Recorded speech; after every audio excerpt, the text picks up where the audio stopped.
You look great. Well, you do too, Joseph, but this guy is Yes, ma'am. okay. Yes.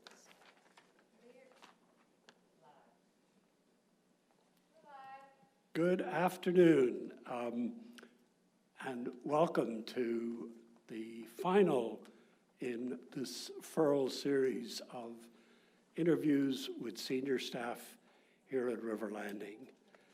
For those of you that have joined us before, I hope you've had a good time. Our feedback has been very positive so far, and lots of residents have expressed great appreciation to the staff who have been on this session already. And we don't plan to do anything to disavow that attitude today. I am joined by Joe Lewis and Joseph Burdett. Excuse me, Joseph. I have your name and me have, your last name and me have had been on a collision course for it's not an easy a while, but I'm sure everyone knows that these two folks are major figures in making sure that we are all very well fed and watered whilst we're here at River Landing. So welcome, gentlemen. Thank you very much. Thank you for the invitation. And let me start by saying that we know your names, Joseph and Joe, but tell us a little bit, if you will, about how you got your name.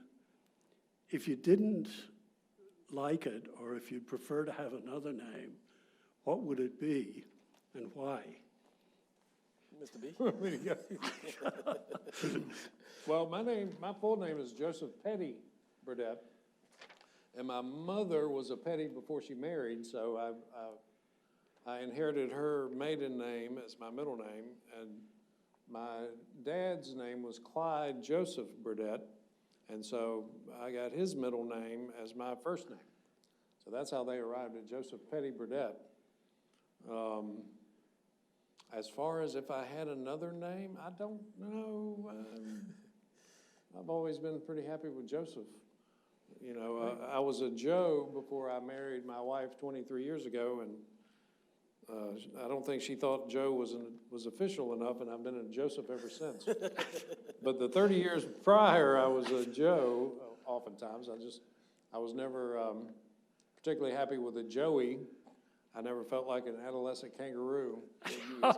So, Joe or Joseph, I've always been happy with. Great. I don't know that I would choose another name. And if I add those sets of numbers together without revealing them, I think I could probably assume that it's a bit late in the day to be thinking about changing anyhow. I think you're correct. Joe, how about you? Actually, my mother, my name is Joseph. I have 4 names, Joseph Wade Christian. I don't tell too many people that, the ones, I'm close to. Joseph comes from my dad. His name is Joe. Wade Christian is out of the Bible. So my mom, religious lady. So if I could change it, I prefer to be called Joe versus Joseph. I think Joseph just too long. Joseph, it's too much. So It's a lot of syllables. So Joe Lewis, I love Joe. It's short, can't get it wrong. But here we got so many Joes, I'm confused. Joseph Burdett, Joe Lewis. We are rich in Joes and Jose's. Yeah. That's a good sign. I'm grateful for my mom. But, coming up, 4 names, I don't know which one to call me. 1 minute I'm Joe, 1 minute I'm Joseph. Wade, come here, Christian. So, I answer anything. Yes, dear, no, dear. Yes, ma'am, no, ma'am. So, that's the story. Well, where are you from and where did you grow up? I'm from Winston-Salem. I've been in Winston-Salem all my life. I'm a little city boy. That's about all. I mean, I grew up in the projects. In Winston, you have 4 boroughs. You have 4 projects, in other words, and I grew up in one of them with a single mom, in which I'm so grateful and thankful for. You can see a lot of residents know I talk about how my mom truly favored and blessed. So and I say that all the time. So yeah, Winston-Salem, North Carolina. I ain't never really been nowhere except on vacation. So yeah. Great. And I am originally from South Carolina. I was born in Greenville, South Carolina, and grew up in the upstate of South Carolina, right at the border of South Carolina and North Carolina. And it's actually where Spartanburg County, Greenville County, and Polk County all come together. Forms a little area around Lake Lanier called Dark Corner. And I guess the closest town in North Carolina is Tryon, North Carolina, and then you go down 176 about 4 miles, and there's Landrum, South Carolina. But my dad was the chief engineer for WSPA, which was a television station in upstate South Carolina. And so he ran the transmitter on top of Hogback Mountain for WSPA. And so we lived there in the foothills of the Piedmont so that Dad was close to the transmitter. And so I spent most of my youth up on the mountain with him. Back in those days, they worked 24-hour shifts. So he would go to work at 3 o'clock in the afternoon and be on duty up at the transmitter until 3 o'clock the next afternoon when someone would come relieve him and then go back down and leave the Jeep. Back then, they drove International Scouts back down to Tryon, and it was a 24-hour rotation. So I grew up. It's a lovely part of the country, too. Oh, absolutely. You know, when I was 18, it was too small, and I had to, nothing was going to stop me, but I had to get out of there, and I'll probably spend the rest of my life trying to get back. Yeah. That's how that works, isn't it? Well, you're fairly close now. Right. But it is a beautiful area. It's really exploded. They've opened an equestrian center there in Polk County. Yes, yes. It's top-notch. You know, for the years, there was the Blockhouse Steeplechase that we went to every year, and then they moved that down to South Carolina with links, but it's a great area. I enjoy going back. When both of you were youngsters, what did you think of, what was uppermost in your mind, let's say, of what you'd like to be when you grew up? Actually, all my life and still sometime today, I wanted to be a police officer. I always liked helping people, even when I was a young lad. Growing up in the project, you see a lot of different things, you know, you want to see or you want to help somebody do something. But the only thing about being a police officer, I have no sense of direction. I get a call, I'm probably going to end up in the wrong place. But no, my life dream was being a police officer, just to help somebody. You know, I don't know. I remember at an early age, my grandmother used to say that I needed to be a Philadelphia lawyer when I grew up. I think I was argumentative as a child. I definitely wanted to be an archaeologist. Really? I really did. But I was afraid my career would be in ruins. You know. But I don't know if anyone remembers, but there was a television show, Quincy. Oh, yeah. Back in the 70s. Yeah. And so there for a number of years, I entertained being a forensic pathologist. I thought that would be, Cool. but then I think my stomach turns and certain things. I don't think that worked out, but And how did you get into your current roles? I was going to be a journalist. I was going to be a newspaper man. I was the first sports editor of my high school newspaper, the Cardinal Chronicle, and I had a knack for writing. I enjoyed it, and so I had a hero as a youth. Louis Grizzard was a Southern writer from Georgia, and so he kind of started. He cut his teeth as a sports editor in Chicago, and then the Atlanta Constitution. Oh, wow. And then he moved into comedic writing, and I kind of saw the same kind of path that I liked to entertain. You are a comedian. Yeah, Yes, you know, sir. so, and I started journalism school. When I got off active duty with the Army, I went to J school, and after my first year, I needed a summer job, and I started working in a restaurant, and just had a natural knack for cooking, and just kind of fell in with that, and I didn't go back to J school, and I went to culinary school.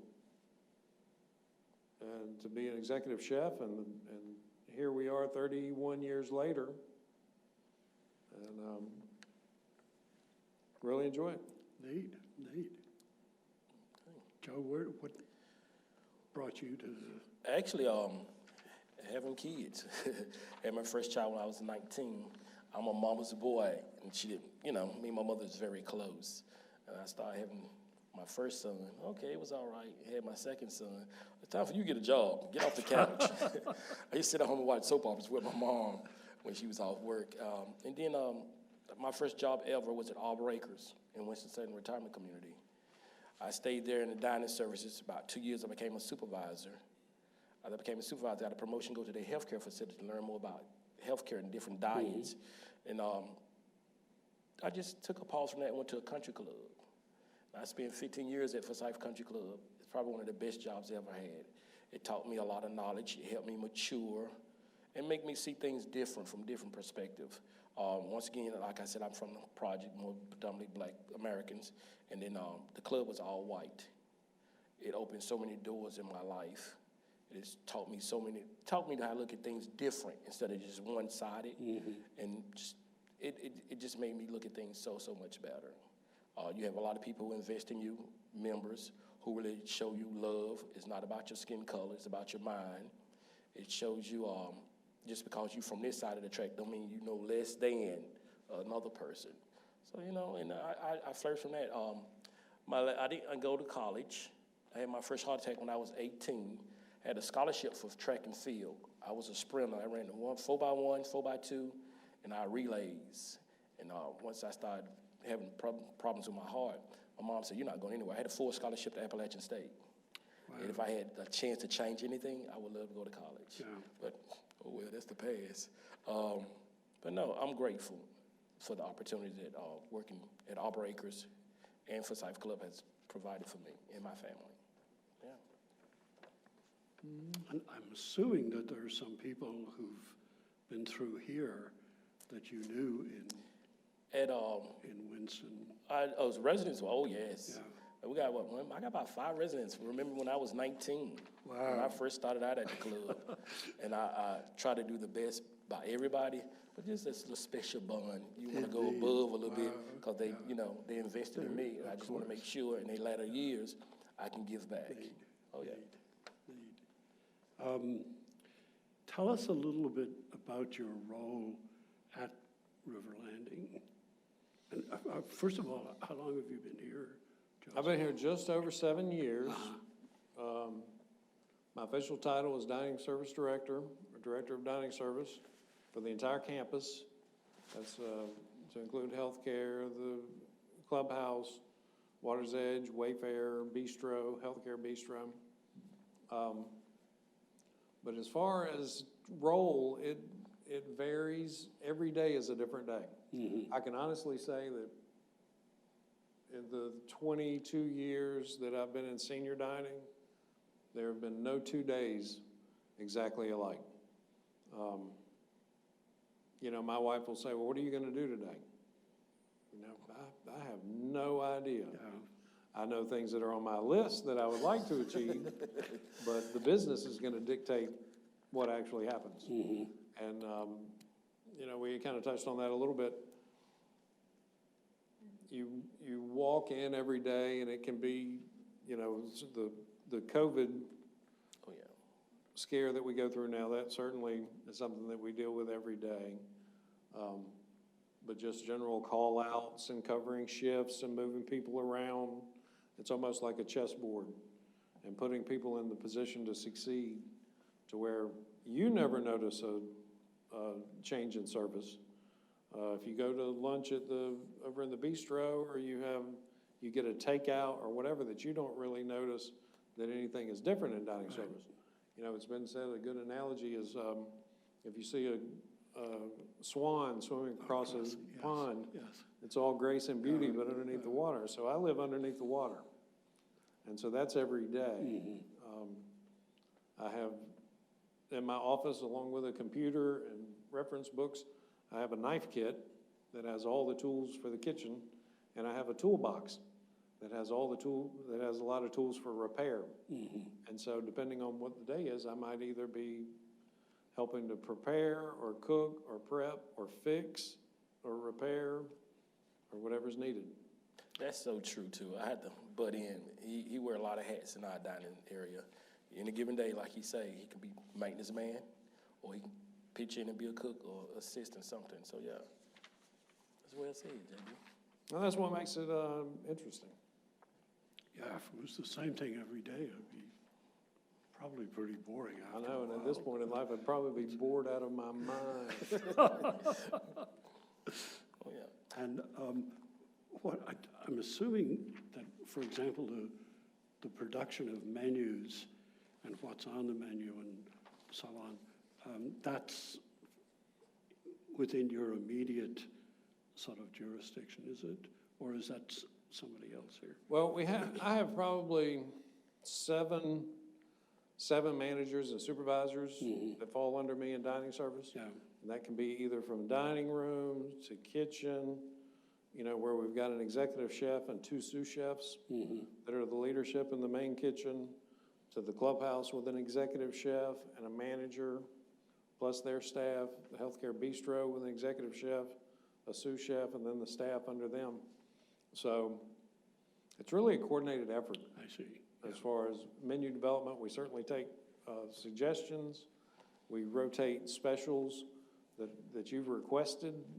I cover a lot of that when we do our monthly food forum on things that have been suggested, what we've actually been able to incorporate in the menus, and then what we're looking forward to adding in the upcoming weeks.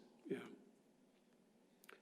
Joe, would you talk a bit about your role? My role is Or I should say your roles. No, plural. I just like Nobody has one role here, yeah. I've learned. Actually, one thing about it, when I started here, he gave me the latitude to almost do what I want to do.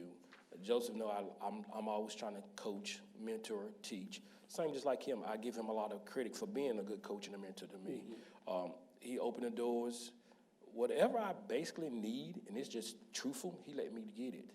Or, well, just slow down for right here. He's not really been a roadblock. I think he know I'm hungry, I'm eager to learn. Some things I know I need to learn and work on, but majority, he's a big supporter of what I'm trying to do, my vision, which is not just about me, it's about the team also. Because I kind of listen to the team a lot, what they want, what they need. And go back to him, we have a one-on-one conversation. If it's more about the residents, he's for it. But if it's about the individual, we're not going to win anything on it. So it's resident-driven. My role here is dining room manager. Even though titles don't really mean much, I'm still trying to grow. I've been here, 3.5 years, a little over 3.5 years. And thus far, not really much pushback on what I want to do. And that makes me feel good about it. It lets me know that my director is listening. He trusts my judgment. And he trusts my experiences. I'm grateful to be here. I'm glad he gave me the opportunity to come join the team. And when I say the word team, it's truly a team, from the top to the bottom. Yeah. Some things I see here I've never seen, and I've been in this business ever since I was 19, and I'm 50. I'll be 51 soon. So yeah, I enjoy it. I got a good coach who really care about the whole team. Anytime you get a director of a department and know everybody by first name, and once again, we got how many employees? 102. 100 some first name basis, and respect everybody to what they strengths are. Oh, that says a lot about who he is. Great character.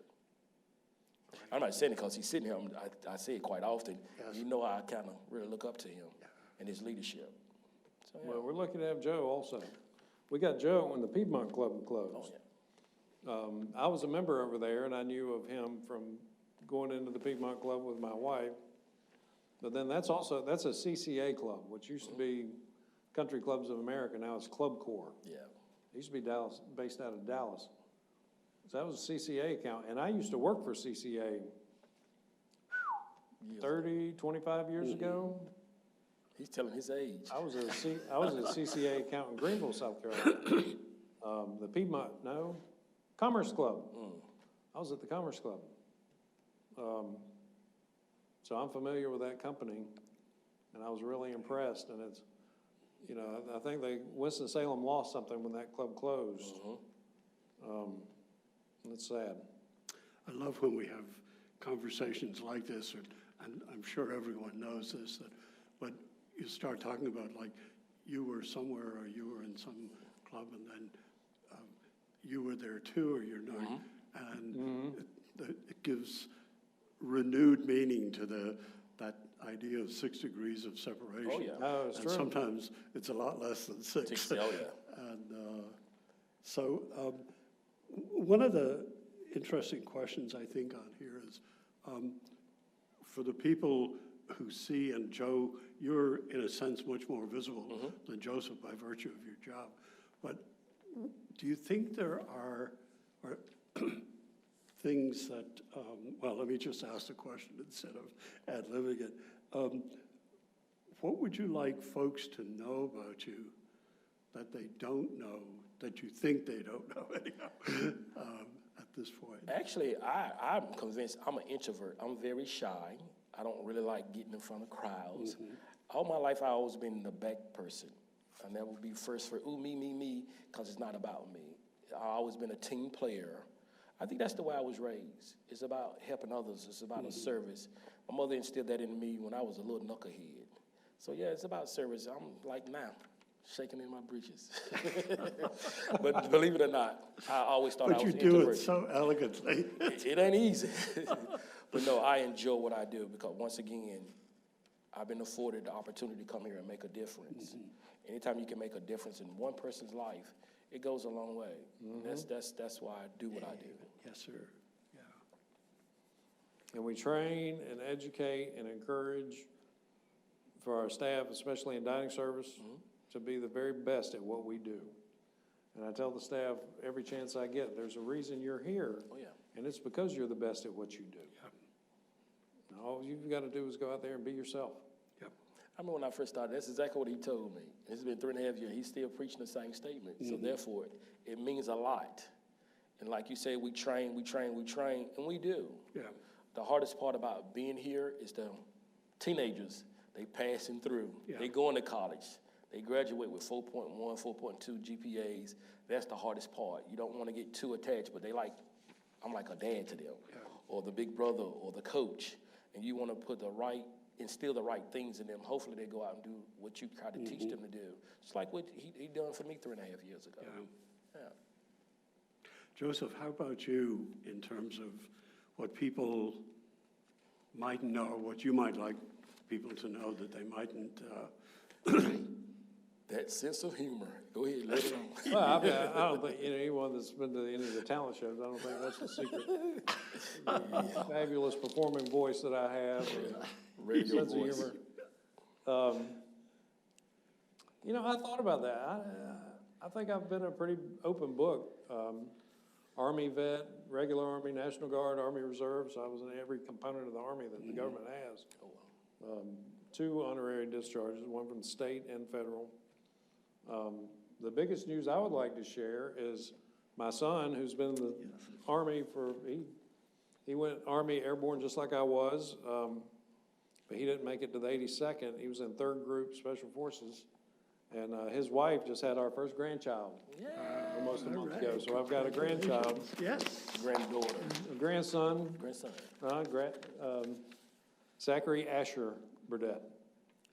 And so they're home now, and I'm getting to spend granddad time with the grandbaby. He'll be a month old this Sunday, so that's certainly exciting in my life. Oh, yeah.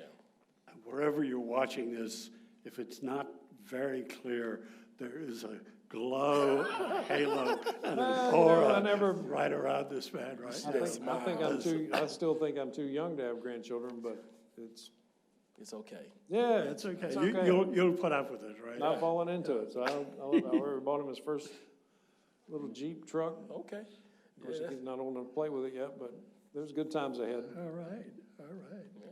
I'm going to buy him a lifetime fishing license as soon as his birth certificate comes. So the rest of his life, as long as every time he goes fishing, he'll think about me. Ain't nothing wrong with that, JB. I like that. Yeah, I like that. Great idea. Yeah. If the details were taken care of, and somebody else was doing the catering aside from you guys, who are the 3 people in all of time that you would like to have a meal with? I'll go And why, first. of course. Nelson Mandela, Barack Obama, and Jesus Christ. The reason I chose Nelson Mandela, first African-American president in Africa, after he was in prison for 30-some years. then it's amazing how he become the president of the country that imprisoned him. Barack Obama, first American president at the age of, I think he was 47, who knew that America was ready for African American to be the head of the country. And Jesus, just to be in Jesus Christ's presence, all that he went through, all that he have done. And like for the last 4 years, I've been on this new journey. I gave my life back to Christ. So I'm trying to live my life accordingly and reading the Bible and staying up on the word. I can't fellowship in the church building, but I try to get in my little office or in certain dining rooms and listen to my little preaching. It does wonders for me. It keeps me grounded. And just to be in the presence of somebody that amazing, it's got to be life-changing. Those are the three reasons why. Just, it's amazing. Just listening to you, Joe, I can't help but think, again, at this day and time, given that it's been a while since Jesus Christ was around, it'd be fascinating to ask him about the changes that have gone on, and what he may have thought or what he may have anticipated. I couldn't even imagine what questions to ask. In these days and times, who knew? That's the question. Exactly. You proud of me? Joseph? Well, he took my three. I think we spoke before the program. All right. I'm kind of scrambling. No, but seriously, my dad passed away. I was adopted. So my parents were 50 when I was adopted at 18 months old, which is, now that I'm 52, it's a Herculean task that they undertook. But Dad passed away when I was 16. It was a week before my 17th birthday. And so if I would have lunch with Dad, because I lost him at such a young age, that there's a lot of conversations that I missed out on. My second choice would be Ronald Reagan. He was one of my favorite presidents, and I would like to talk to him about how things are today and how potentially he would react to potential meddling in the politics of our country. And my third choice would be my dad's dad, John Burdett. My grandfather, both my grandfathers had passed away before I was born, and so I never met either one of them. But I would like to spend time with him to kind of get to know him a little better. Well, they'd make for fascinating meals. Oh, yeah. Oh, they certainly would. Certainly would. Well, you've already said that there isn't such a thing as a typical day at River Landing, but maybe talk a little bit about, in that day, the number of people that work for you and the I guess the challenges that may be presented. Joe, you mentioned with high school age people that sort of come and go pretty quickly because they've got lots on their agendas aside from waiting table here or whatever. But just a typical day for me, it's not really a typical day because I love challenges. I think in my mind, I'm a problem solver. As long as I know what they are and I think I can make a change, I'll try. Even when I'm sometimes at my lowest and I need to vent. That's on my venting board right there. Had a situation not too long ago. I felt like I was at my wit's end. I went in, talked to Mr. B. He handled it. He thought it through. One thing I always learned as I got a little older and a little wiser, don't react. We need to learn how to respond. And he's not a reaction person. He likes to respond. I tell him I learned that from a wise person when I was at Arbor Acres. And responding is better than reacting. Reaction can get you in trouble. But one thing I have learned about Joseph, he'll think he can say one thing, but 30 minutes later or an hour later, it's totally different because he thought it through. That's one thing I try to teach our team. Let's think it through. As a leader, let's think it through because, once again, it's not about the individual. It's about the team. Once again, a typical day, to me, I like challenges. Like I said, I love open up my house first, which is the Wayfair Water's Edge. My second thing, I peep into the bistro, make sure the other manager's fine, got enough team, because I have the biggest staff. I can lend a server here or a server there. That's one thing that I do like about Joseph, cross-training. Everybody who works for us, we're trying to get them cross-trained. If somebody call out in this area, no problem. Joe got an extra person right here. Yeah. Somebody call out in another area, no problem. Joe got, it's like Joe. Yeah. But in the last 3.5 years, I have learned a lot. Patience, which I still act faithfully more and more daily. Just trying to be everywhere. The reason I think it makes us better as a team, as a family, is consistency. I think I heard my director say about 2 years ago, one of his biggest things for us, and I can remember it so vivid, consistency. Same way we do one here, we need to do it there and there and there, because our residents pick up on things like that. And that's okay. As long as we stay consistent and put out good quality, we win. Yeah. We really win. Yeah. I've been watching Joseph and trying to study what he say when he said and how he's going to say, even down the way he walked, for almost 2 years now. Don't want to be him, don't want to be like him, want to be better than him. I think that's the goal for everybody. That's what he preaches us. Don't want his job. Lord knows I don't, because I see when he can be stressed. I see what he does. I am amazed about how he do and how he handles his day-to-day business. And that's highly respected. So I don't think I have to work hard. I enjoy what I do. And if you love and enjoy what you do, I don't see too hard. It's a little stressful. What job isn't stress? Indeed. Yeah. Indeed.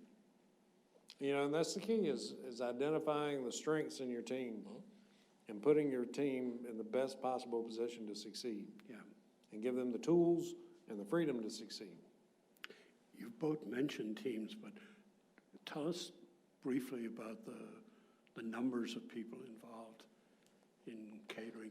And as I mentioned before we began, one of my own curiosities is how many meals a day or a week that you guys prepare?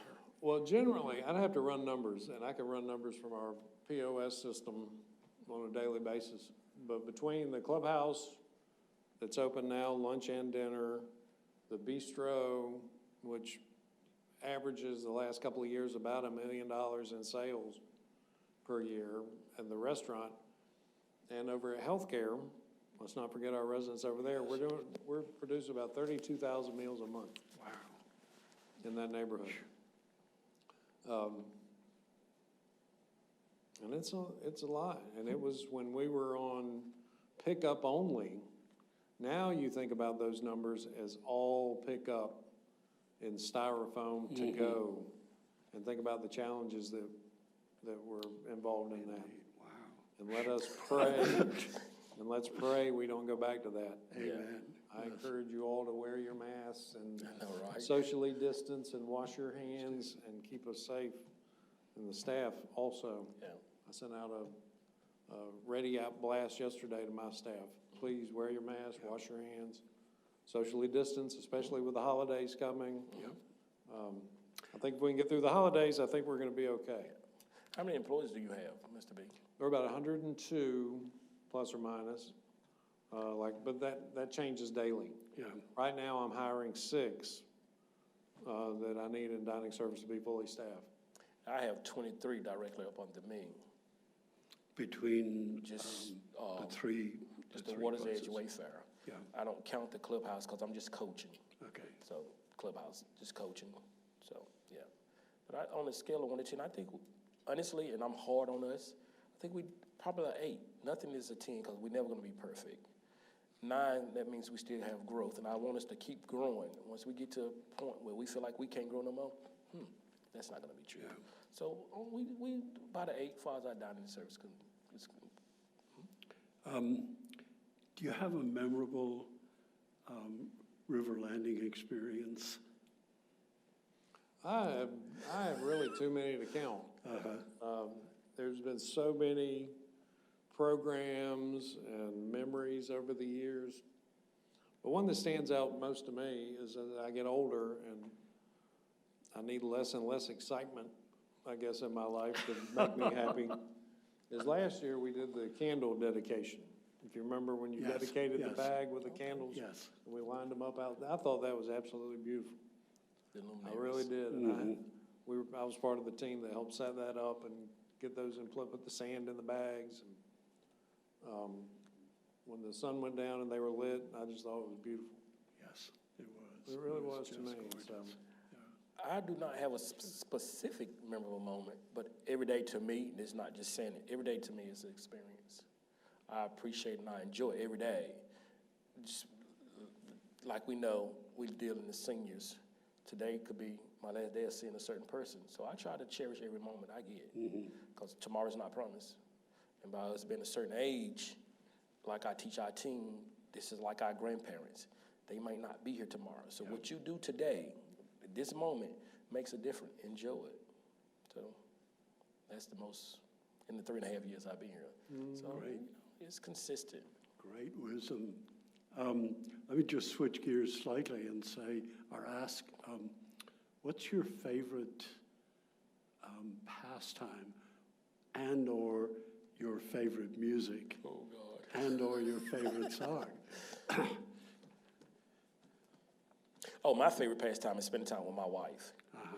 We're empty nesters. I have 3 sons. My oldest son is 30, second son is 29, my youngest son is 26. So by the age of 47, 48, we're empty nesters. So the much time we spend together, the better it is. 'Cause I've been a parent. I'm going to be a parent all my life, but I've been a father ever since I was 19. And just to be by yourself, it's amazing. And I'm still young. Really amazing. So yeah, my favorite, I listen to a lot of gospel. That keeps me grounded. I like gospel music. I have certain gospel singers. I love preaching. And I mean, it's spiritual. I really try hard. He can attest to that. Right, Joseph? Actually, I do have a memorable moment. Amen, brother. Well, about a month ago, I was in a room listening to a preaching, and Mr. B came and joined me. And I like, okay, what did I do? He says the preaching is a gentleman out of Texas. And since I can't go to church and we listen to it on YouTube, I just been into this preacher for about 3 months now. For me to sit down, African American, have a Caucasian man, listen to Southern Baptist and really got into it because you liked it. He asked me, where's this at? Is this in Winston? I wish it was. But no, that made me feel so good to have my director sit beside me for a few minutes and spend that quality time and listen. And then got into the service a little bit. So, yes, I do have a memorable moment. And thank you. But then later on, we got in trouble with marketing because they bring tours around, and so we can't be listening to that in the dining room. Yeah. So Okay. we got in trouble. Bad boy. Well, this is a personal interview, so we can. Joe Tosh. I'll take one liberty, if I may. Joseph, you mentioned your wife. Oh, Lord. And for those of us that know you going into, aside from being a phenomenally competent and terrific professional, you are also probably the best dressed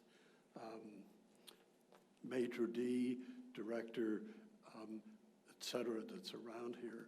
And It's not easy.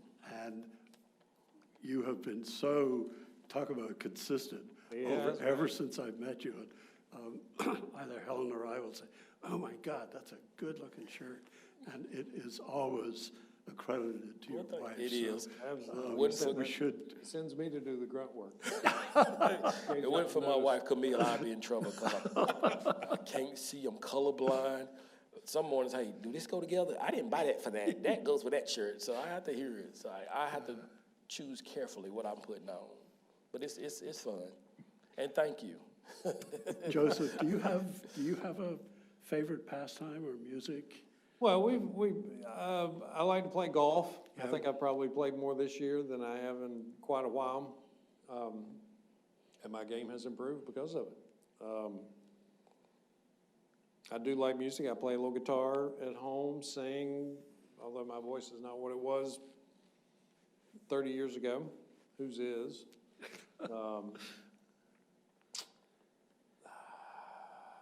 I had to pick Pink Floyd.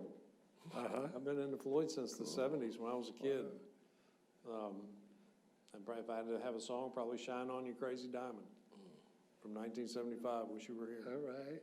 I was just a baby, 1975. Oh, wow.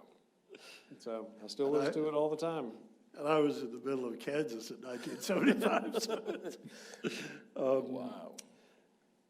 Was there a question that you expected coming into this, or that you thought about? Well, they're sure to be asking that hasn't come up by way of getting us to a closing point? I probably, as the director of dining, would have expected a question of what are our next steps in dining concerning the COVID virus. And your answer? To which my answer would have been, you know, we're really dependent on the government, North Carolina, the governor, and our service is based on what his requirements are. Yeah. We're hoping we'll reach a point where he will increase our capacities in our dining areas. If the numbers continue to rise through the end of the year, I doubt if that will happen. I just pray he doesn't shut us back down again. Yeah. That is my fervent wish, to not go back to where we were in March and April. But we monitor the news every day, and I think that we are continuing to provide great service considering the situation that we're faced with. It has come up. I've received 2 or 3 emails or resident comments about inconsistency in specials towards the end of the week. And a lot of times that will be because of a product that we're using as a special. We won't have availability of that product later in the week. And so we'll make adjustments to the recipe so that there's still something available. It may not be exactly the way it was on Tuesday when you got it. So we're gonna, I met with Tom and Lisa this morning. We're gonna revisit that with the production staff, if we wanna keep doing that, or if we prepare and purchase 400 portions of an item and we sold those 400, that we're out and we're not gonna sell that the rest of the week. Yeah. So more to come, but that's, you know, it's ongoing, and we continue to tweak our business to best serve the customers. Joe, do you have anything that hasn't come up that you thought might have?